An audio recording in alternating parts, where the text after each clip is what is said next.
கும்பராசிக்கு இப்போ இந்த காலகட்டம் வந்து நல்லா இருக்கா அப்படின்னா சூப்பராக இருக்குது. எப்படி சூப்பராக இருக்குன்னா ஜென்மசனி போயிட்டேன். முதல்ல உடம்பை படுத்தி எடுத்துருக்கோம். கால் வலி வந்திருக்கும், கழுத்து வலி வந்திருக்கும், எல்லா பிரச்சனையும் சந்திச்சுப்பாங்க. பட் இப்போ இவங்களுக்கு நல்ல டைமாக ஓரளவுக்கு இருக்குது. ஆனால் ஃபேமிலி இஷ்யூஸ் இருக்குது. கணவராக இருந்தால் மனைவியோடைய ஆரோக்கியத்துலையும், மனைவியாக இருந்தால் கணவருடைய ஆரோக்கியத்தில் கேர்ஃபுல்லாக இருக்கணும். அது ஒன்று. அடுத்தது பார்த்துட்டிங்க அப்படின்னு சொன்னால் ஸ்ட்ரெஸ்ஸை தானாக எடுத்துக்கக்கூடாது.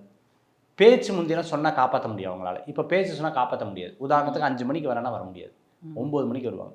10 மணிக்கு வரேன்னா 12 மணிக்கு வருவாங்க. அந்த மாதிரி அதை காப்பாற்ற முடியாத சூழ்நிலைகள் அப்பப்போ அவங்களுக்கு ஏற்படக்கூடியதாக இருந்து கொண்டிருக்கும். அதே மாதிரி குழந்தைகளுக்கு நன்மைகள் நடக்கும். இப்போ 5ஆம் இடத்துல குருங்கிறது ஒரு பெரிய வரப்பிரசாதம். சனி கெடுத்தாலும் குரு கொடுப்பாருன்னு சொல்லுவாங்க. அது ஒரு பெரிய காலகட்டமாக இருந்துட்டுருக்கங்காட்டி ஏதாவது ஒன்று டக்குன்னு ஒரு நல்ல காரியங்கள் அமையறதுக்குண்டான குழந்தைகளுக்கு கல்யாணம், வேலை வாய்ப்பு, வெளிநாடு போகிறது, வர்றது, பணவரவுகள் வருது, வீடு கட்டுறது, பூர்வீக சொத்தின் மூலமாக பணவரவுகள் ஏற்படுது, குடும்பத்தில் நான் தான் தலைச்சாலாக இருக்கிறது. இது அத்தனையும் பார்த்தீங்கன்னா கும்பராசிக்கு ஏற்படும். கும்பராசிக்கு பார்த்தீங்கன்னா வழிபடக்கூடிய தெய்வம் நவக்கிரக வழிபாடும், குலதெய்வ வழிபாடும், பெருமாள் வழிபாடும் ரொம்ப விசேஷ வழிபாடு.